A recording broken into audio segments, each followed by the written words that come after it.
Exactamente dentro de 74 días son las elecciones presidenciales en los Estados Unidos. Para Nicaragua, estas elecciones tienen importancia, tendrán repercusiones. ¿Por qué? Estados Unidos es el hogar de cerca de 500.000 de nicaragüenses. De Estados Unidos proceden más del 50% de las remesas que recibe nuestro país y que son en gran medida el sustento, el motor de la economía nacional. Y también porque los Estados Unidos han mantenido una política consistente en demanda de democracia ante el régimen de Daniel Ortega. 22 funcionarios han sido sancionados por ese país desde diciembre del 2017 a la fecha.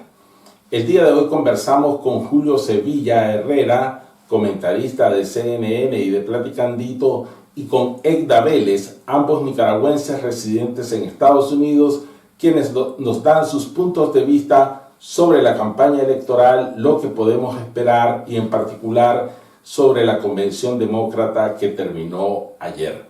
Bienvenidos, Julio. Muchas gracias, Egda, por estar aquí con nosotros. ¿Qué dicen las encuestas, Julio? ¿Trump o Biden? ¿Quién va adelante? Ha habido durante toda esta campaña una ventaja de Joe Biden sobre Donald Trump. Desde el año pasado, en enero de 2019, venía con una ventaja de 6 puntos. Luego que empieza la crisis del coronavirus en marzo, la ventaja empieza a aumentar gradualmente. Llegó en los promedios de las mejores encuestas, de las más creíbles, hasta un 12%. Ha habido una estabilización desde julio, agosto, y estamos con una ventaja de Biden de alrededor del 10%, que no puede sonar como mucho, pero recordemos que en Estados Unidos el sistema es bipartidista y es sumamente inusual que alguien gane la elección, el voto popular, por doble dígito. El último que llegó a la presidencia con este tipo de números fue Eisenhower en el 52, y la última persona, incluyendo presidentes, tratando de reelegirse, fue Reagan en 1984. Así que por el momento una ventaja sumamente grande para los estándares de Estados Unidos. Egda, anoche terminó la convención demócrata y se dieron durante los 3-4 días de la convención hechos importantes. Quisiera tus consideraciones sobre lo que se dio en la convención y particularmente sobre un tema, y es la postulación de Kamala Harris a la vicepresidencia en fórmula con Biden, ya que ella es californiana. Vos residís en California y quisiera tu valoración como mujer y como residente en California. Sí, estamos, pues en particular, increíblemente como mujer alegre de que finalmente no solamente es una mujer la que está accediendo a la nominación de ser la vicepresidente del país, sino que es una mujer de una minoría, es una mujer de color. Kamala Harris es hija de 2 inmigrantes y es la típica historia de éxito que hace a este país ser denominado el país donde los sueños, donde cualquier cosa puede pasar.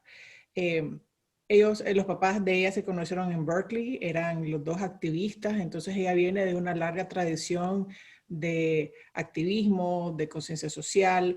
Creo que es una mujer que entiende bastante bien los problemas de las minorías, entiende bastante bien los temas de ir cerrando brechas y además es una mujer pues relativamente joven en relación al candidato Joe Biden, y eso le agrega a la fórmula presidencial.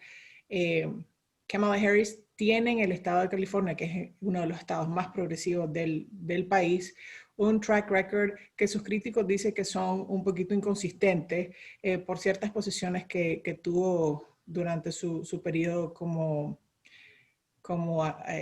Attorney General, como, ayúdame aquí, Julio. La Procuradora de Justicia. La Procuradora General del Estado. Primero fue Procuradora General de San Francisco y después fue Procuradora General de California. Entonces ahí tuvo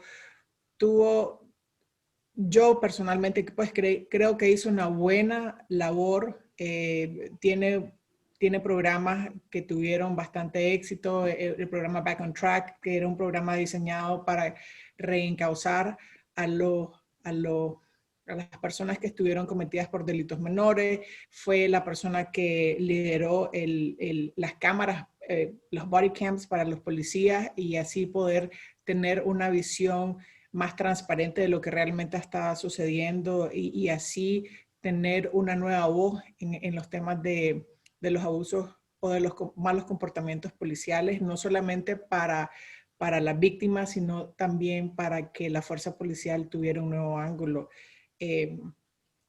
Entonces ella tiene, yo creo que es una buena voz, creo que es una buena fórmula para Joe Biden y definitivamente como californiana o residente en California, muy, muy contenta de ver y a la expectativa de ver cómo va a progresar.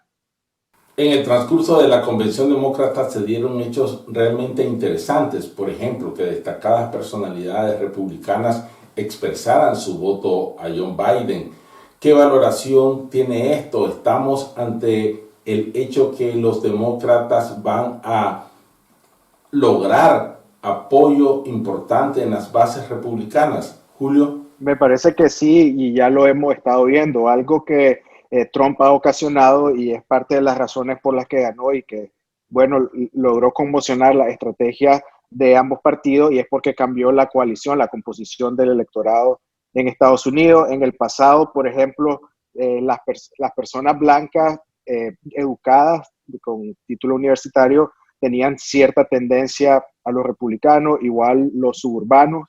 Eso ha cambiado hoy en día, se han venido desgranando, incluso hubo cierta pérdida en el 2016, se han ido hacia los demócratas, pasó aún más decididamente en el 2018 a favor de los demócratas que ganaron las elecciones de mediado término por más de 8% a nivel nacional, si tomamos en cuenta el voto congresional, que es el más importante, y en el 2020 las encuestas están sugiriendo que al menos se está manteniendo ese nivel o que incluso puede ir aumentando. Así que la estrategia me parece muy buena. Los demócratas tienen el reto de que es una coalición muy amplia. Como te mencionaba, Trump ha cambiado el electorado. Cada vez los republicanos son menos, pero son un grupo muy homogéneo. Se están quedando prácticamente personas blancas de clase trabajadora y en su mayoría hombres. Biden tiene una ventaja de 2-1 contra las mujeres a nivel nacional, que también es histórico si se logra materializar en el resultado electoral. Así que los demócratas, si bien es cierto, generalmente ganan el voto popular, recordemos que hay que ganar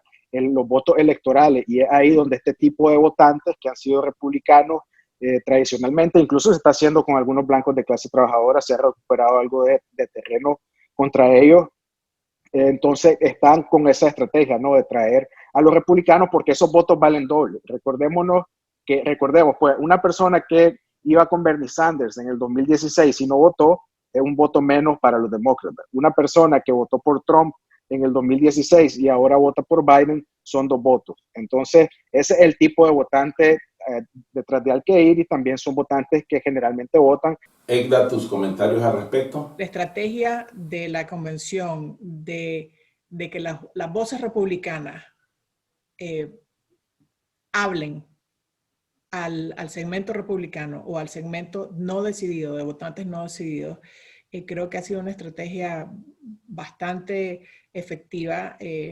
Yo estoy rodeada, yo vivo en Orange County, que es un bastión republicano dentro del sur de California, y hay un segmento bastante fuerte todavía de gente que no se ha terminado de decidir, y haber escuchado a Cindy McCain hablar de los valores de Joe Biden y la trayectoria y de su capacidad de negociar con ambos partidos, realmente fue poderoso. El segmento de Cindy McCain terminó, de hecho, con las propias palabras del senador John McCain, y creo que eso fue bastante poderoso. También la intervención de Colin Powell como un general de raza negra, republicano, que también es un estandarte de lo que sí se puede lograr hacer en este país, fue altamente poderoso, y definitivamente pues para mí el home run lo dio el senador de Ohio, John Cusick, que definitivamente pues habló y explicó en detalle por qué él está apoyando a Joe Biden y por qué definitivamente estamos en un impasse en donde no se trata del Partido Demócrata o del Partido Republicano, se trata de Estados Unidos, se trata de enfrentar los retos enormes que enfrenta este país y, pues, y el mundo, el COVID y la crisis económica que eso nos ha puesto a todos. Entonces, la convención se ha enfocado, creo yo, en más allá de la convención. No es una convención solo para demócratas, es una convención para definitivamente las personas que no están definidas y que quieren tener algún tipo de respuesta para tomar una votación más informada. Sin duda alguna, el principal problema que tienen los Estados Unidos en este momento es la pandemia del COVID-19 y las consecuencias que ha tenido. En opinión de ustedes, ¿qué diferencia el tratamiento que está dando hasta ahora la administración Trump y la que podría dar una nueva administración encabezada por Joe Biden? Julio. Yo creo que va a haber una gran diferencia si hay un cambio de gobierno. Ya habrás visto en las noticias que el único país desarrollado en el mundo que no ha logrado superar la primera ola del coronavirus es Estados Unidos. Estamos peleando con Brasil acerca de cuál es el que tiene más muertos per cápita. Nosotros somos el 4% de la población, tenemos el 25% de los casos a nivel nacional y esto se dio en muchos casos por deshonestidad, por negligencia, por falta de competencia de esta administración, porque la clave era prepararse, ¿no? Cuando venimos oyendo el coronavirus desde el final del año que viene, las advertencias han venido incrementándose. En febrero se volvió evidente que esto iba a ser, bueno, una catástrofe a nivel mundial, pero aún así Estados Unidos no se preparó, pues, porque no hay liderazgo, en mi opinión, a nivel nacional, y fueron los gobiernos locales, fueron los CEOs, ¿no? Los directores de universidades, los dueños de las empresas, los que tuvieron que tomar las medidas de cerrar, ¿no? Y luego con presión se empezaron a tomar otras medidas. Por ejemplo, Trump pudo haber invocado el acta de producción para la defensa desde inicios de este año que hubiera garantizado la producción de equipo de protección personal, ¿no? Las llamadas máscaras que ya vemos están ayudando mucho.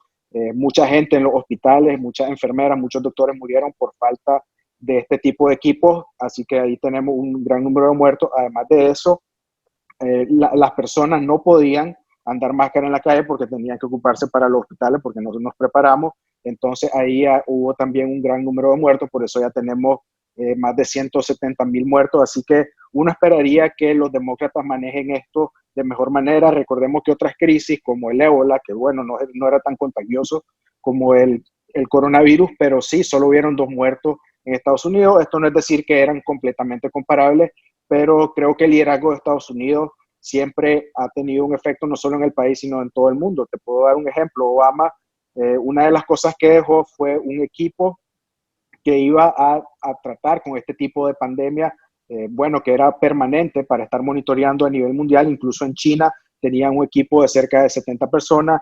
Trump lo que hizo fue, como le gusta deshacer todo lo que hace Obama, lo desmanteló y no puso nada a cambio. Está bien que cambie lo que lo hicieron los otros, pero no hizo nada a cambio, solo nos dejó en el aire. Entonces uno esperaría que haya un mejor manejo, y esto es muy importante lo que preguntas, porque el coronavirus no se va a acabar. Sí, adicionalmente, y en términos de liderazgo, creo que el presidente Trump le tomó algún tiempo en aceptar el tema de las máscaras, por ejemplo, que es una solución tan sencilla para disminuir dramáticamente el tema de la propagación. Los sectores más radicales de su partido pues todavía no creen en el uso de las máscaras como un tema de seguridad y sanidad pública, sino que lo ven como un tema más. Mi derecho es, tengo el derecho individual a decidir si la voy a usar o no. Y si vos la querés usar, usala, pero no es un tema de derechos individuales, es un tema de sanidad pública, de consideración a nuestros vecinos, a nuestros adultos mayores y a nuestras poblaciones más vulnerables. al presidente Trump le tomó literalmente meses aparecer en una fotografía con una máscara puesta. Y estás hablando de la persona que nos está dando el ejemplo a todos los ciudadanos de este país. Entonces yo creo que un gobierno demócrata va a asumir un liderazgo mucho más agresivo en muchos frentes. Creo que por principios de colaboración se van a establecer mecanismos más fluidos para que los estados colaboren entre sí. Un buen ejemplo que vimos fue en el noreste del país, donde New Jersey, New York y otros y varios gobernadores más se unieron para tener estrategias comunes. Y al final del día es un tema de ejemplo y de guianza, porque al final del día los estados están libres y son autónomos para determinar la causa a seguir. Entonces, la colaboración y la capacidad de generar la confianza para que se vengan a sentar en la mesa y se puedan tomar decisiones que beneficien al país como país es crítico. Y en ese sentido yo creo que este gobierno, tal vez por un tema de las características del liderazgo y también porque es un primer periodo, y en el primer periodo pues hay siempre lecciones por aprender, se han quedado cortos en el manejo de la pandemia y definitivamente pues hay pasos que cerrar, hay brechas que cortar. En Nicaragua, muchos se preguntan qué podríamos esperar de una nueva administración del presidente Trump o qué podríamos esperar de una administración encabezada por Biden de los demócratas. Algunos dicen Trump ya no va a hacer mucho más y otros dicen tenemos temores de lo que podría no hacer una nueva administración demócrata. ¿Cuáles son tus consideraciones sobre esto, Julio? Trump ha hecho lo que ha hecho no por él, sino por lo que pasó en Nicaragua y también por el efecto electoral. Trump no tiene ideología y sabemos que es una persona centrada en sí misma. La mayoría de su vida fue demócrata, ahora es republicano porque vio mejor oportunidad ahí, así que él hace lo que él piensa le conviene en determinado momento. Así que una vez que ve lo que pasó en Nicaragua en abril del 2018 y ve que hay una comunidad nicaragüense y venezolana, pues empieza a tomar medidas. Pero ya una vez que se logre reelegir, si esto pasa, desde mi punto de vista no creo que vaya a hacer mucho. Recordemos también que está el caso de Rusia, ¿no?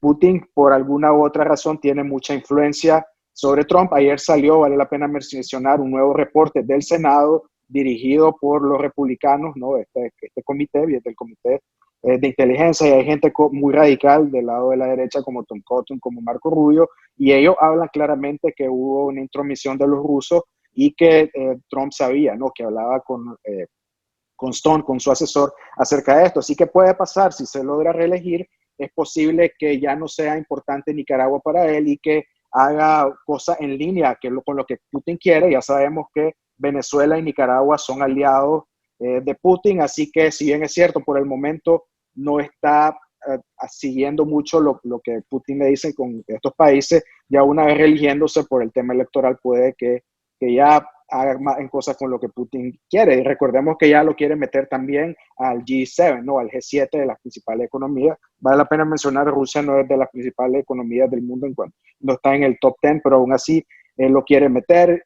También sabemos, y esto lo dijo Mike Pompeo, que en los días que hubo la última turbulencia, ¿no? En Venezuela, que decían que Maduro ya se iba, el mismo Mike Pompeo en CNN lo dijo, que Putin lo llamó y le dijo que no se fuera. Esto no lo digo yo, lo dijo Mike Pompeo en televisión. Así que yo podría esperar este tipo de acciones. Ahora, ¿qué más podemos tomar en cuenta?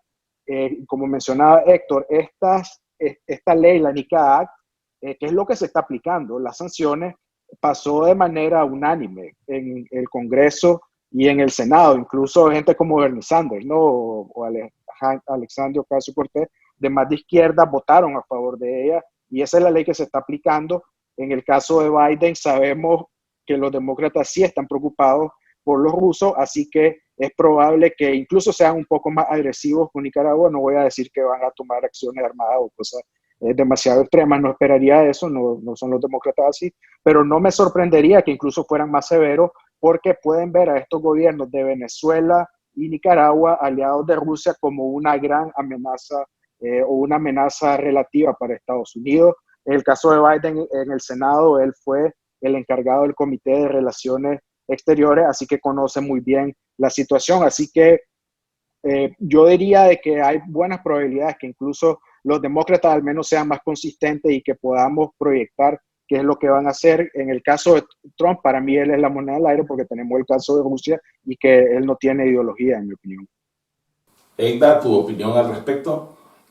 Yo creo que podríamos esperar de un gobierno del presidente Trump acciones en la misma línea de las que hemos estado viendo, sanciones y presiones y apostando a una salida no violenta. Biden no va a trabajar en una línea muy distinta a esa. El gobierno de Estados Unidos está apostando desde su política exterior a una salida no violenta para Nicaragua, está apostando a un proceso electoral como la vía para alcanzar procesos democráticos en Nicaragua y poder salir de la dictadura de Ortega.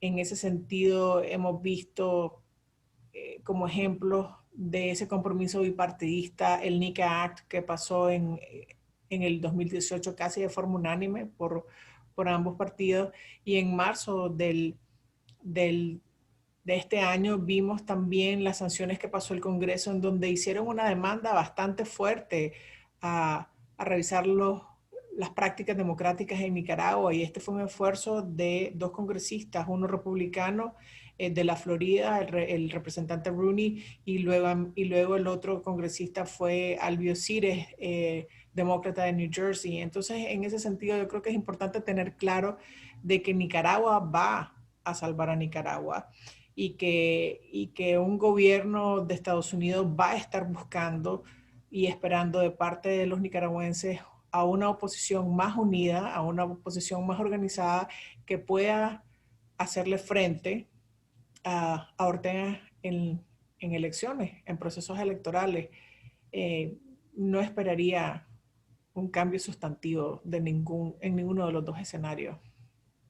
Quisiera rescatar, Egda, algo que mencionaste en tu respuesta. La unidad de la oposición es un desafío que tiene el liderazgo y la propia oposición en Nicaragua. Y ese es el principal factor para lograr exitosamente enfrentar a Ortega. Y la comunidad internacional, y en este caso los Estados Unidos, demócratas o republicanos, están atentos a que esa unidad se mantenga, se consolide y se amplíe. Muchas gracias, Egda, por haber estado con nosotros. Muchas gracias, Julio, por tu participación en Platicandito. Y nuestro agradecimiento a ustedes, amigos, por estar aquí una vez más. No podemos despedirnos sin antes recomendarles nuevamente que hay que cuidarse del COVID-19. Hay en Nicaragua una escalada y eso hay que contenerlo tomando todas las medidas preventivas. Nos vemos el próximo viernes.